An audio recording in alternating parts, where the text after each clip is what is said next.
Bonjour, c'est Elias et aujourd'hui je vais te dévoiler le secret qui te permettra de closer presque n'importe quel prospect en client pour ton agence SMMA. C'est vraiment un concept hyper puissant qui va te faciliter la vente et c'est un concept vraiment valable pour tous les types de ventes, que ce soit dans le copywriting, dans la création de publicités, dans les créatives publicitaires, dans les tunnels de vente. Mais aujourd'hui, je vais plutôt le formuler spécifiquement pour la vente dans le B2B. Donc, quand tu veux faire du closing pour vendre ton propre service à un chef d'entreprise. Mais honnêtement, c'est valable même pour le B2C. Mais comme on est dans le SMMA, on va bien sûr l'adapter à la vente en B2B. Donc reste attentif jusqu'à la fin de cette vidéo parce que je vais t'expliquer certains termes qui peuvent paraître complexes. Donc vraiment reste jusqu'à la fin pour tout comprendre et je suis sûr que si tu appliques ce concept-là lors de tes appels de vente, eh bien tu vas exploser ton taux de closing et tu vas signer plus de clients encore plus facilement. Alors la première chose qu'il faut comprendre avec la vente, c'est que les gens n'achètent pas un produit ou un service. D'accord? Par exemple, ce stylo-là, les gens, ils veulent pas acheter ce stylo-là. Les gens, ils veulent acheter un résultat derrière. Ils veulent acheter une transformation. C'est ça vraiment le secret de la vente. Par exemple, les gens n'achètent pas ce stylo, ils achètent l'écriture que ce stylo-là leur permet. Donc le stylo, c'est juste un outil. C'est pas vraiment le résultat derrière. Et les gens veulent avoir le résultat. Donc comment appliquer ça à la vente en B2B? Eh bien, c'est très très simple. Il ne faut pas trop rentrer dans les détails. Il ne faut pas montrer les caractéristiques de ton service, ses avantages, etc. Pendant une durée beaucoup trop longue. Parce que je vois tellement de débutants, ils passent énormément de temps lors de leurs appels de vente à expliquer. Regardez, Google Ads, c'est le meilleur, c'est mieux que Facebook Ads parce que on peut cibler des mots-clés, on a du trafic de recherche.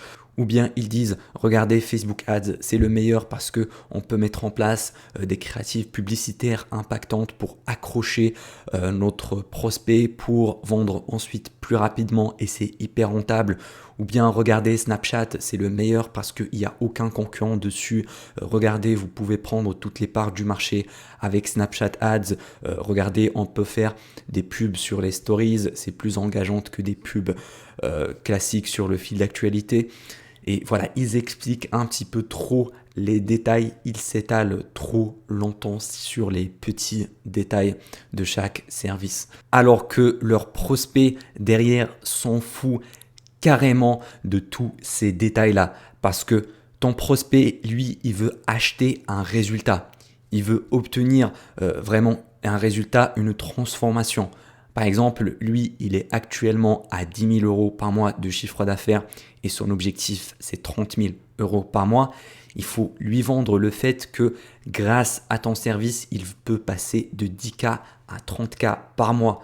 Voilà, c'est ça vraiment le secret, c'est de vendre la transformation. C'est pas de vendre le service parce que un service, c'est juste l'outil. Ton prospect s'en fout carrément si tu fasses de la publicité Facebook, du Google Ads, du Snapchat Ads, du TikTok Ads, de la magie. Lui, il s'en fout carrément de ces outils-là. Lui, il veut juste avoir le résultat. Donc, tu dois lui expliquer comment tu pourras lui apporter le résultat et pourquoi c'est le meilleur choix à faire. Et si ton prospect comprend à la fin de ton appel que tu es la seule solution à son problème, tu es le seul véhicule qui va lui permettre de passer de sa situation actuelle à sa situation désirée, eh bien, il va sûrement acheter ton service, il va sûrement closer à la fin. Tu n'as pas besoin de trop rentrer dans les détails techniques, d'expliquer qu'est-ce que c'est un pixel, le retargeting, des audiences similaires. Tout ça, le prospect s'en fout, il veut juste du résultat. Et il y a un dicton que j'aime bien qui dit « Les gens n'achètent pas une perceuse, mais ils achètent un trou dans le mur. Et ça résume parfaitement ce concept-là. Voilà, les gens, ils veulent pas l'outil, la perceuse en elle-même, ils veulent juste avoir le trou dans le mur. C'est l'objectif final, c'est ça que veulent tes prospects également. Et certains vont me dire, ouais, c'est bien joli tout ça, mais le prospect doit quand même comprendre notre service. Eh bien, effectivement, les gens n'achètent pas les choses qu'ils ne comprennent pas, mais par contre, il ne faut pas trop rentrer dans les détails. Donc, imaginons ton appel de vente, c'est comme ça, à 100%. Il faut expliquer ton service juste pendant 20% de ton appel. Point barre, d'accord? Il ne faut pas aller trop loin. Il ne faut pas que tout ton appel de vente t'explique seulement ton service. Il se peut que tu tombes sur des prospects qui ont un niveau plus avancé et qui vont commencer à te poser des questions techniques. Dans ce cas-là, oui, tu peux rentrer dans les détails, tu peux expliquer ce que c'est un pixel Facebook, comment l'installer, comment ça va diriger vers des audiences similaires, comment tu pourras créer des audiences de retargeting, etc.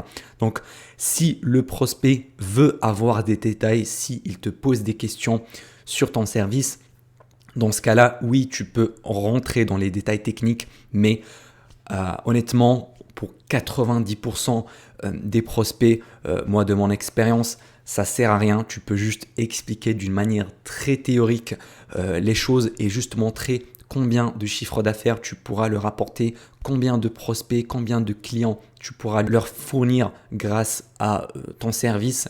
Et ça marche hyper bien. Comme ça, ne perds pas le temps sur des petites choses techniques.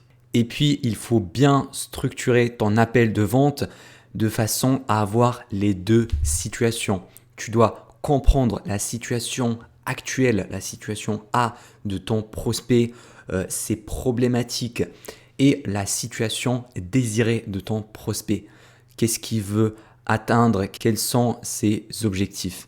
Et vraiment, en ayant ce gap-là entre les deux situations, tu pourras positionner ton service comme étant le véhicule qui lui permettra de passer de sa situation A à la situation B désirée. Vraiment, il faut comprendre également la situation B. C'est très important parce que ça va te donner la destination. C'est comme si tu veux acheter un billet d'avion. Si tu ne connais pas la destination, tu vas finir n'importe où dans le monde. Il faut avoir un objectif, une destination. Et vraiment, dans ton appel de vente, tu dois dans un premier temps poser des questions sur sa situation actuelle et ensuite des questions sur sa situation désirée. Quels sont ses problèmes? Quelles sont les choses qui le bloquent actuellement? Qu'est-ce qui l'empêche d'atteindre ses objectifs? Quelles sont les solutions qu'il a essayé par le passé? Est-ce qu'il avait déjà travaillé avec des agences marketing? Comment ça a été son expérience? Et ensuite, son désir. Où il voit son entreprise dans 12 mois, dans 6 mois, l'année prochaine? Qu'est-ce qu'il veut obtenir? Pourquoi il veut atteindre 30 000 euros par mois? Donc vraiment, ça, c'est la chose la plus importante pour réussir ta vente. Et je t'invite également à bien comprendre ta niche. Tu dois t'immerger dans ton industrie parce que toutes les personnes, tous les chefs d'entreprise dans ta niche ont des problématiques en commun. Et tu dois vraiment les comprendre. Par exemple, un agent immobilier n'a pas les mêmes problématiques qu'un propriétaire d'une marque e-commerce. C'est totalement différent.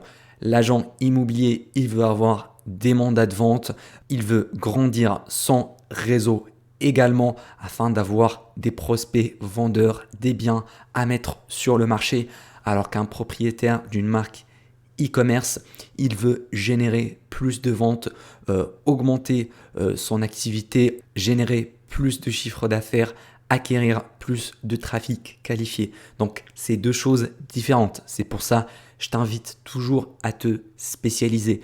Ne te disperse pas dans tous les sens. Aujourd'hui, tu es dans la niche de l'immobilier. Demain, tu sautes à la niche de l'e-commerce. Le surlendemain, tu sautes à la niche des concessionnaires automobiles. Non, ça ne marche pas comme ça. Spécialise-toi et garde le focus. Et d'ailleurs, la seule raison pourquoi tes clients ont signé, la seule raison pourquoi des entreprises veulent travailler avec toi, C'est pas parce que tu fais Facebook Ads de la meilleure manière, c'est pas parce que tu crées des créatives impactantes, c'est pas parce que tu sais faire un meilleur ciblage, un meilleur retargeting, etc. La seule façon, la seule raison pourquoi ils achètent, c'est parce que ils comprennent que tu es la seule option qui va leur permettre de passer de la situation A à la situation B désirée. Vraiment, tu es la seule solution pour remplir ce gap-là entre les deux. Tu es le seul véhicule. C'est pour ça qu'ils vont signer avec toi. C'est pas pour les petits détails techniques. Maintenant, la seule chose qui pourra t'empêcher de closer un client, ça va être les doutes. Si ton prospect derrière a des doutes, s'il n'est pas sûr à 100% que ton service fonctionne, que ton service va marcher pour lui, eh bien, il ne va pas passer à l'action, il ne va pas signer avec toi. Donc, comment éliminer tous les doutes, toutes les objections d'un prospect? C'est très très simple, il faut lui montrer un maximum de preuves.